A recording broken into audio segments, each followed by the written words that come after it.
우리 시온 성가대 오늘 가사대로 나를 주님의 도구로 삼으소서, 내 영혼을 받으시고 내가 평생 주님의 도구로 삶을 살게 하소서. 이 고백이 저와 여러분의 신앙 고백이 되기를 주님의 이름으로 축원합니다.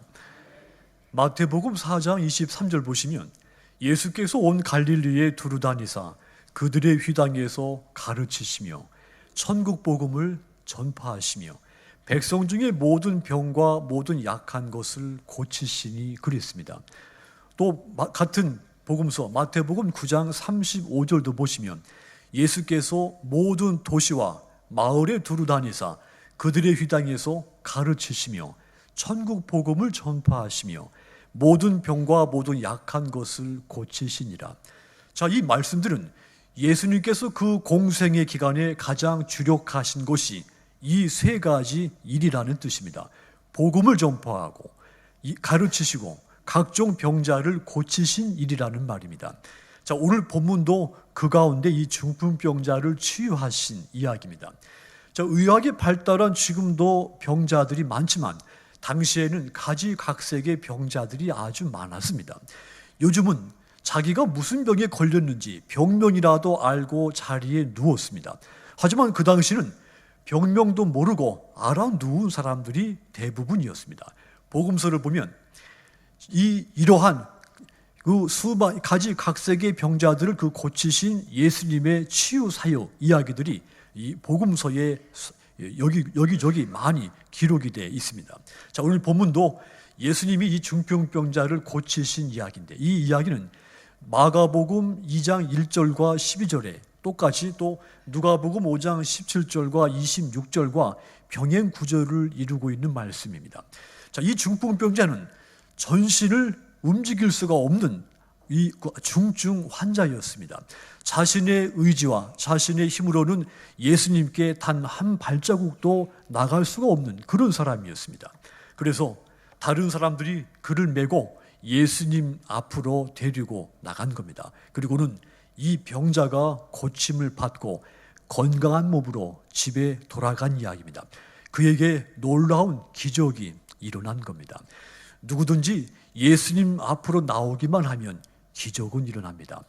어떤 병에 걸렸든지 주님의 음성을 듣고 주님의 만져주시는 손길만 닿으면 어떤 병이든지 낫는 줄 믿으시기 바랍니다. 마태복음 17장 17절은 그 증거입니다. 예수께서 대답하여 이르시되 믿음이 없고 패역한 세대여, 내가 얼마나 너희와 함께 있으며 얼마나 너희에게 참겠느냐. 그를 이리로 데려오라 하시니, 귀신 들린 한 아이가 다른 사람들의 도움으로 예수님 앞에 나아갔습니다. 그때 주님은 그에게 이 귀신 들린 한 아이의 정신적인 질환을 치유를 해 준 겁니다. 예수님 앞에 나갔을 때 기적이 일어난 것입니다. 마태복음 9장 28절도 예수께서 집에 들어가시니 맹인들이 그에게 나아오거늘 예수께서 이르시되 내가 능히 이 일 할 줄 믿느냐. 대답하되 주여 그러하오이다 그랬습니다. 앞을 보지 못하는 맹인들이 예수님 앞에 나아갔을 때 눈을 뜨게 되었다는 말입니다. 기적이 그들 인생 속에 일어나게 된 것입니다. 복음서를 보면 안전병이나 또 문둥병자, 듣지 못하는 사람, 보지 못하는 사람, 혈류병자, 손이 마른 사람들, 수많은 각색의 병자들이 모두 예수님 앞에 나오는 순간마다 그들이 자신들의 병을 고침을 받았습니다. 그리고 그들의 삶이 회복이 됐습니다. 이것이 기쁜 소식인 겁니다. 그래서 이 소식이 우리에게 복음이 되는 것입니다. 어떤 병자든지 그분 앞으로 나오기만 하면 병이 고침될 뿐 아니라 그의 인생의 근본적인 문제들이 해결이 되는 것입니다. 예수님의 손은 치료하시는 손입니다. 예수님께서 이 땅에 오신 목적도 각종 병자들을 고치고 구원을 베풀고 새로운 생명, 새로운 삶을 주시기 위해서 이 땅에 성육신하셨습니다. 예수님의 치유는 세상 의사들의 치유와는 전적으로 다릅니다. 의사들은 병자들을 기술적으로만 치유를 합니다. 아픈 부분을 치료하면 그만입니다. 그 이상 의사가 할 수 있는 일은 없습니다. 자, 그런데 예수님은 병자를 치유하시되 전인적으로 치유를 했습니다. 아픈 부분을 고칠 뿐 아니라 그의 몸과 마음과 그의 영혼, 그의 생활까지도 완벽하게 치료를 하신 분입니다. 그래서 주님이 저와 여러분에게 온전한 치유자, 완벽한 영원한 의사가 되시는 겁니다.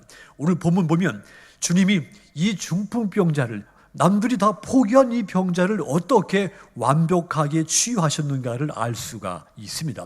어떻게 이 중풍병을 치료했습니까? 가장 먼저 그의 죄를 치유를 했습니다.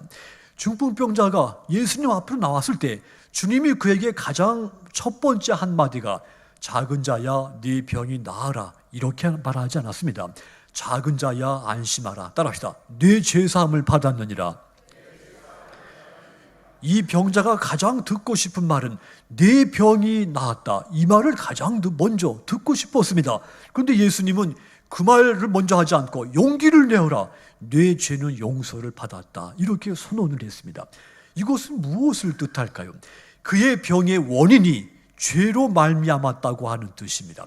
그가 병에 걸린 원인이 음식을 잘못 먹었거나 사고를 당했거나 생활 이 습관이 잘못됐거나 그래서 중풍병에 걸린 것이 아니다. 그 말입니다. 그의 뭔가 알 수 없지만 그의 죄 때문에 그가 이 중풍병에 걸렸다는 뜻입니다. 그래서 예수님은 그 병의 근원이 되는 그 죄악 먼저 해결을 하신 겁니다. 우리에게 질병은 몇 가지 원인에 의해서 발생을 하죠. 무리하면 병에 걸립니다. 자신의 건강 상태보다 더 무리하게 일을 하면 천하장사라도 병에 걸립니다. 내 능력은 10밖에 안 되는데 20가지 능력이 요구되는 일을 하면 병 날 수밖에 없습니다. 인간의 몸도 기계와 똑같습니다. 4톤 실을 수 있는 차에 5톤, 6톤을 실으면 그 차가 망가지고 맙니다. 사람도 똑같습니다. 무리하면 몸이 망가지고 그로 인해서 갖가지 병들이 생기는 것이죠. 자, 그런데 이런 병은 대개가 편안하게 쉬워지면 낫습니다. 또 불결에서도 병이 걸리죠. 주변 환경이 깨끗하지 못하고 우리가 먹는 음식 또 내 생활 모든 주변 환경이 깨끗지 못하면 병에 걸리게 됩니다. 이런 병도 청결하게 하면, 몸을 청결하게 하고 내 삶의 주변을 깨끗하게 하면 예방되거나 치유가 됩니다. 또 부주의해도 병은 걸리죠. 자동차에 부주의하면 사고를 만나고 그로 인해서 이런저런 병에 걸립니다. 이런 병도 조심하면 예방되거나 치유가 됩니다. 또 폭식도 우리의 병의 원인이 되죠. 음식을 무절제하게 먹거나 또한 음주라든가 담배 이런 것들 절제하지 못하고 섭취하면 병 걸립니다. 이런 병들도 절제하면 예방되거나 낫습니다. 5번째 죄가 이 죄의 원인은 죄 때문에 걸리는 병이 있습니다. 이것이 오늘 본문이 말하고 있는 병입니다. 이런 병은 고칠 방법이 없습니다. 이 중풍병자가 바로 이런 경우에 해당되는 병자인 겁니다. 그렇다면 도대체 그가 무슨 죄를 져서 이 병에 걸렸을까요? 그것은 알 수가 없습니다. 한 가지 분명한 것은 이 어떤 죄를 지었는지는 알 수 없지만 확실한 것은 그가 죄 때문에 지금 중풍병에 걸렸다고 하는 사실 이것만큼은 확실한 사실입니다. 그래서 예수님은 이 병자를 모시고 가장 먼저 네 병이 나아라 이렇게 말하지 않고 네 죄사함을 받았느니라 이렇게 말씀을 한 겁니다. 그에게는 건강 이전에 죄의 문제가 있었다는 뜻입니다. 그래서 그가 건강해졌다 하더라도 죄를 다시 짓게 되면 그가 건강해진 것이 아무 의미가 없게 되는 것입니다. 그래서 먼저 이 병을 고치기 전에 그의 죄의 문제부터 해결을 하신 겁니다. 저와 여러분도 마찬가지입니다. 우리가 죄에서 완전히 자유로울 수 있는 사람은 우리 가운데 한 사람도 없습니다. 그래서 로마서 3장 23절 보시면 모든 사람이 죄를 범하였으니 하나님의 영광에 이르지 못하더니 그랬습니다. 인간은 죄로 인해 하나님 앞에 나갈 수가 없게 된 존재들입니다. 우리가 부귀 영화를 누리고 건강하게 장수한다 하더라도 내가 죄 문제를 해결하지 않았다면 우리에게 마지막 길은 멸망입니다. 생명이 아닙니다. 예수님은 이러한 우리의 죄를 용서하시기 위해서 유일하게 성육신하신 분입니다. 그래서 예수님은 이 중풍병자의 죄 문제부터 치유를 하신 겁니다. 누가복음 7장 47절 보시면 이러므로 내가 네게 말하노니 그의 많은 죄가 사하여졌도다. 예수님께서 한 바리새인 집에 초청을 받아서 음식을 먹고 있을 때 죄를 지은 한 여인이 향유 담은 옥합을 가지고 와서 깨뜨려 예수님께 그 향유를 부은 이야기입니다. 예수님은 그 여인에게 선언을 했죠. 너의 많은 죄를 사한다. 그녀의 마음은 가난하고 소외당하고 차별당하고 가난한 마음을 갖고 사는 사람이었습니다.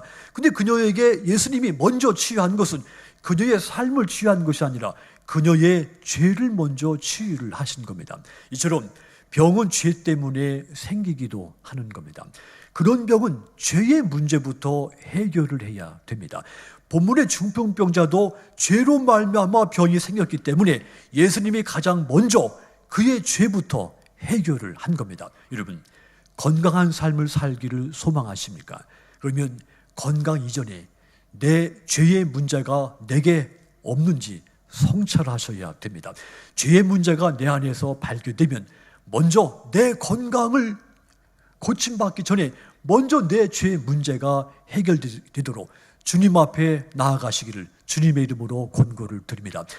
우리가 주님 앞에서 가장 먼저 치유받아야 할 부분은 질병이 아니라 이 질병의 원인이 되는 죄인 것입니다. 그러므로 여러분 안에 어떤 죄의 문제가 있더라도 그 먼저 죄 문제 해결하시기 위해서 주님 앞에 나가서 그분의 음성과 그분의 어루만지시는 손길을 통해 모든 죄의 문제가 치유되시기를 주님의 이름으로 권고를 드립니다. 두 번째로 이 주님이 이 병자에게 어떻게 치료합니까? 그의 영혼도 치유를 하십니다. 사람들이 이 중풍병자를 침상에 눕혀서 예수님 앞으로 나왔다 그랬죠. 와서 보니까 무리들이 너무 많아서 이 병자를 예수님 가까이 내려보낼 수가 없었습니다. 접근시킬 수가 없었죠. 그래서 네 사람이 힘을 합해서 지붕을 뚫고 중풍병자를 예수님 가장 가까이 달아내렸습니다. 그 모습을 보고 예수님도 감동을 하신 것입니다. 예수님이 이 중풍병자에게 이 난데없이 나타난 이 중풍병자에게 주님이 주목을 한 겁니다. 그리고 그의 자비로운 음성으로 이 병자에게 작은 자야 안심하라 그랬습니다. 작은 자야 이제는 두려워하지 말고 불안해하지 말아라. 무서워하지 말고 불안해하지 말라.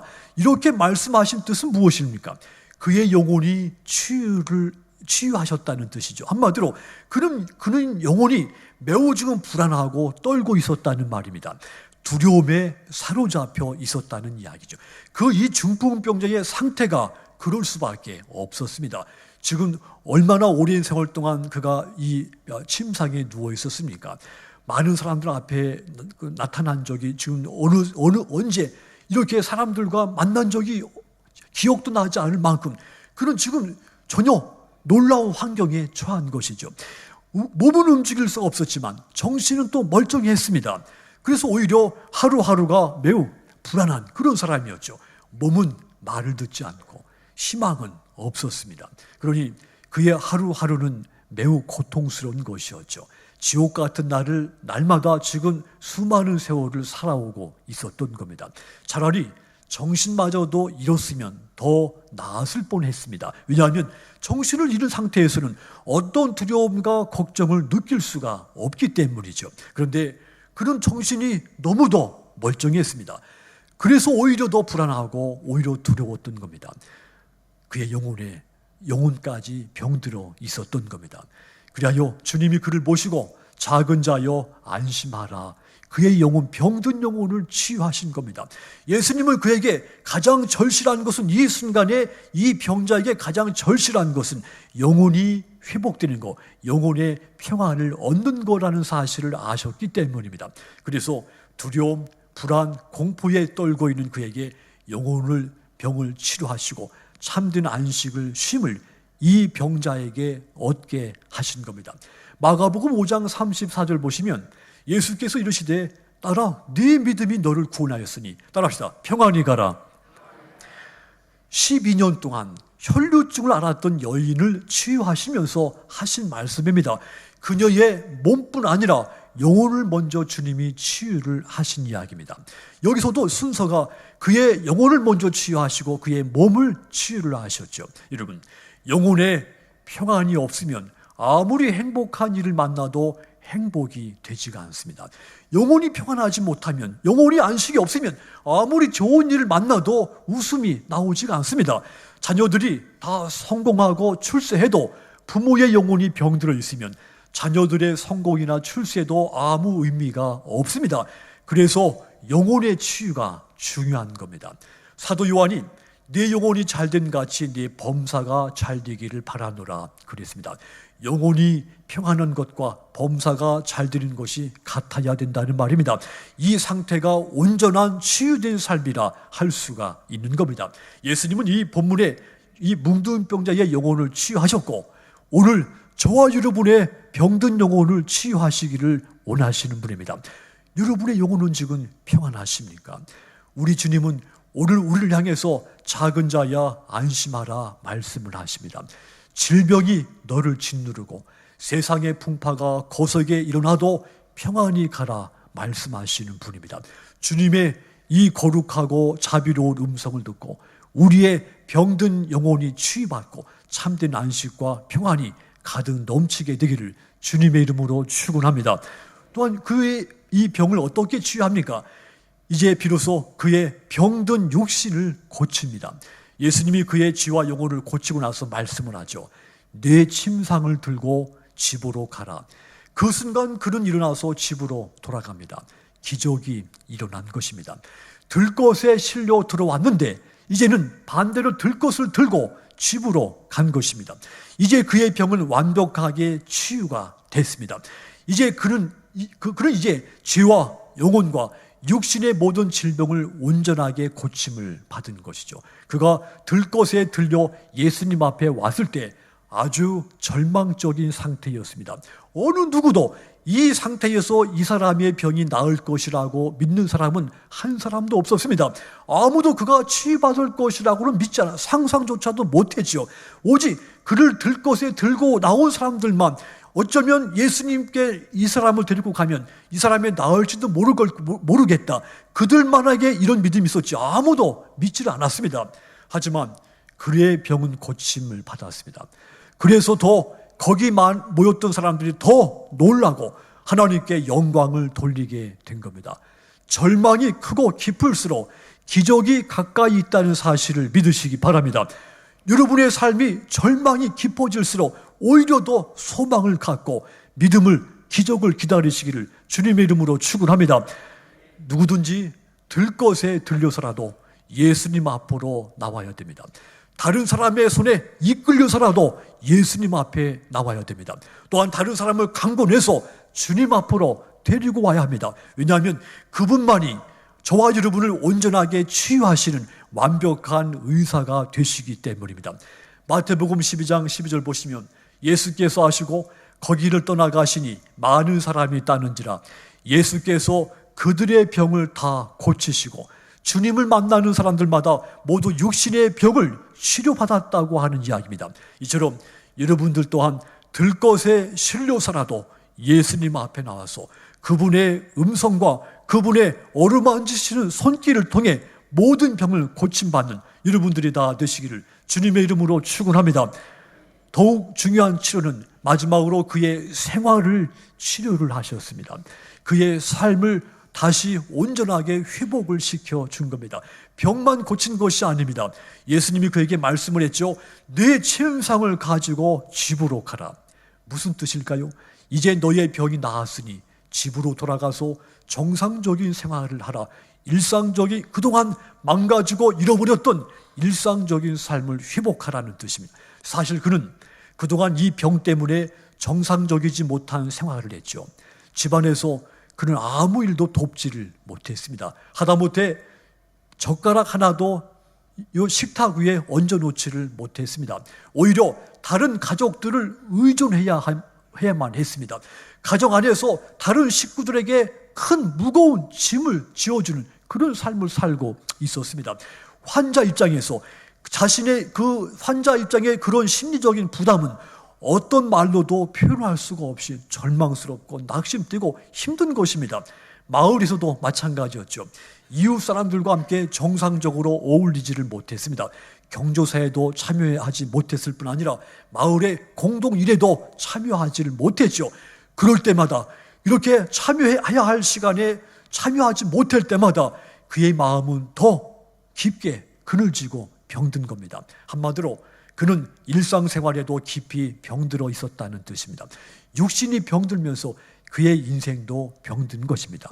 그런데 그에게 예수님이 이제 집으로 가라, 이제 나았으니 집으로 돌아가라, 정상적으로 살아라, 주님이 그의 병든 인생을 완벽하게 회복을 시킨 겁니다. 지금까지 한마디로 지금까지 네가 돌보지 못했던 가족들 집에 돌아가서 돌보고 가족의 한 구성으로 책임 있는 삶을 살고, 네가 지금까지 가족의 짐이 됐다면 이제는 다른 사람, 다른 가족의 짐이 돼서 살아라, 이런 메시지를 준 겁니다. 또 이웃과 함께 어울려서 서로 협력하며 서로 도우면서 아름답고 조화로운 삶을 살라, 주님은 그의 병들 삶을 완벽하게 치유를 했습니다. 그를 온전하게 과거에 아팠을 때 전보다 더 훨씬 은혜롭고 아름답고 복된 인생으로 만들어 놓으신 겁니다. 마가복음 1장 44절 보시면 한 문둥병자가 예수님을 만나서 고침을 받습니다. 주님이 그에게 말씀하죠. 너 낳은 몸을 제사장한테 가서 보이고 집으로 돌아가라.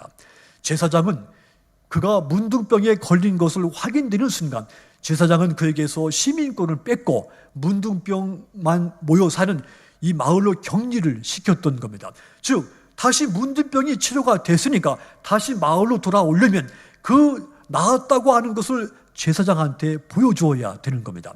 제사장이 그 모든 권리를 결정하기 때문이죠. 자, 그러니까 예수님이 문둥병자의 병도 치유했지만 그의 병든 인생도 함께 치유하셨다는 뜻입니다. 그의 병들고 엉클어진 일상생활을 온전하게 회복시켰다는 뜻입니다. 또한 마가복음 5장 19절도 보시면 그에게 이르시되 집으로 돌아가 주께서 네게 어떻게 큰 일을 행하여 너를 불쌍히 여기신 것을 네 가족에게 알려라 그랬습니다. 여기서도 귀신 들린 사람에게 귀신을 쫓아내시고 하신 말입니다. 너의 망가진 삶을 회복시켜줬으니 네가 가정으로 돌아가서 정상적인 생활을 하라. 그의 인생, 그의 삶을 완벽하게 치유한 겁니다. 그가 귀신을 들리는 순간 모든 삶을 흐트러졌죠. 망가졌습니다. 근데 주님이 그에게서 귀신을 쫓아내고 그의 망가진 헝클어진 삶을 온전하게 돌려놓으신 겁니다. 여러분, 여러분의 삶이 매이고 얽히고 깨진 것이 있습니까? 이웃을 잃었습니까? 스스로 생각할 때 내 일생이, 내 삶이 병들었다 느껴집니까? 그러면 예수님 앞으로 나아가시기를 바랍니다. 주님은 우리의 모든 병든 삶을 고치시는 분이십니다. 문둥병자가 얼마나 깊게 병든 삶을 살았으며 오늘 중풍병자가 얼마나 깊은 병든 삶을 살았습니까? 그 깊이와 그 마음의 상태가 어찌 우리가 어떻게 가늠이나 할 수 있었겠습니까? 그런데 주님은 그를 치유해서 정상적이고 아주 건강하고 아름다운 삶으로 살 수 있게 만들었습니다. 그 주님은 여러분들의 병든 생활도 온전하게 고치실 줄 믿습니다. 온전한 치유자이신 예수님 앞에 날마다 나아가시기를 주님의 이름으로 권고를 드립니다. 사랑하는 성도 여러분, 주님은 저와 여러분의 온전한 치유자, 영원한 의사입니다. 세상 의사와는 다른 우리의 완벽한 치유자이십니다. 우리의 죄를 치유하시고 내 영혼도 치유하시고 내 병든 몸도 치유하지만 내 병든 인생도 치유하시는 분입니다. 누가복음 10장 9절 보시면 거기 있는 병자들을 고치시고, 우리 구주 예수님은 우리의 모든 병자들을 고치시고 삶을 회복 돌려놓으신다는 분입니다. 이제 주님께 치유받은 저와 여러분들, 돌아가서 가족과 이웃과 그리고 내가 속한 믿음의 모든 공동체를 치유하는 이 사명을 감당하시기를 축원합니다. 중풍병자를 예수님께 데려와서 그로 하여금 온전한 삶을 살도록 인도했던 이 사람들처럼 우리 또한 가족과 이웃을 예수님 앞으로 데려오는 전도자의 삶 또한 사시기를 주님의 이름으로 축원합니다. 그리하여 그분 앞에서 저와 여러분과 우리의 모든 이웃이 모두 온전히 치유를 받아서 전인적인 건강한 인생을 주님 오시는 날까지 살게 되기를 주님의 거룩하신 이름으로 축원합니다. 기도하겠습니다.